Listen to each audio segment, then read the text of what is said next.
നടനും BJP നേതാവുമായിട്ടുള്ള B കൃഷ്ണകുമാറിനും മകൾ ദിയ കൃഷ്ണയ്ക്കുമെതിരെ ഒരു കേസ് വന്നിട്ടുണ്ട്.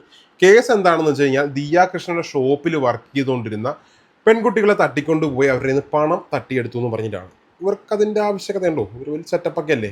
വീട്ടിലുള്ള എല്ലാവർക്കും യൂട്യൂബ് ചാനൽ, അത്യാവശ്യം പൊളിറ്റിക്കൽ ഇൻഫ്ലുവൻസ് ഒക്കെ ഉള്ള സിനിമ നടന്മാരൊക്കെ ഉള്ളതാണ്. അപ്പോൾ അതിൻ്റെ ആവശ്യകതയുണ്ടോ? ഇപ്പം അറിയാൻ പറ്റില്ല, മനുഷ്യനല്ലേ പുള്ളേ, കാശിന് ആവശ്യം വന്നപ്പോൾ ചെയ്താണോ അല്ലെന്ന് നമുക്കറിയില്ല.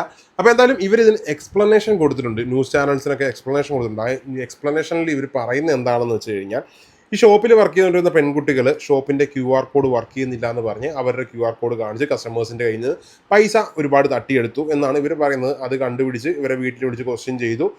അവർ പൈസ കൊടുക്കാൻ കുറച്ച് ടൈം വേണമെന്നൊക്കെ പറഞ്ഞ് എന്നൊക്കെയാണ് ഇവർ പറയുന്നത്. അതിനുശേഷം അവർ തട്ടിക്കൊണ്ടുപോയി നമ്മുടെ കേസ് കൊടുത്തു എന്നാണ് പറയുന്നത്.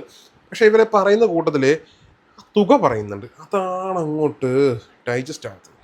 ചോദിച്ചപ്പോഴത്തേക്ക് ആണ് ഈ പ്രശ്നങ്ങൾ ആരംഭിക്കുന്നത്. എനിക്കൊന്ന് മെയ് 27 അവിടെ ചോദിക്കുന്നു, പിന്നെ അവർ കിടന്ന് വിളിക്കുന്നു, അവർ കിടന്ന് കുറേ കാര്യങ്ങൾ പറഞ്ഞു, കുറച്ച് പൈസ ഞങ്ങൾ എടുത്തു, തിരിച്ചു തരാം. അപ്പോഴത്തെ നമ്മൾ കണക്കെല്ലാം എടുത്തു നോക്കി, 69 ലക്ഷം രൂപയാണ് പോയിരിക്കുന്നത്. 69 ലക്ഷം രൂപ. ഈ 69 ലക്ഷം രൂപ എന്തായാലും ഒരു ദിവസമോ 2 ദിവസമോ കൊണ്ട് അവിടുത്തെ കളക്ഷൻ ആയിരിക്കത്തില്ല എന്ന് തോന്നുന്നു. ആ ഷോപ്പൊക്കെ നമ്മളും കാണാം, ലോബയോസി എന്ന് പറഞ്ഞിട്ടുള്ള ഒരു ഇൻസ്റ്റാഗ്രാം പേജൊക്കെ ഉണ്ടല്ലോ. അപ്പം ഈ 69 ലക്ഷം രൂപ പോണവരെ ഇവർ വെയിറ്റ് ചെയ്തിരുന്നോ ഞങ്ങളെ പറ്റിക്കാൻ? 69 ലക്ഷം ഉള്ളതാണോ? ഉള്ള ഫിഗർ ആണോ? അപ്പോൾ എന്തായാലും പൈസ പോയവനെ അതിൻ്റെ വിഷമം അറിയത്തുള്ളൂ. പോയിട്ടുണ്ടെങ്കിൽ കിട്ടട്ടെ അല്ലേ?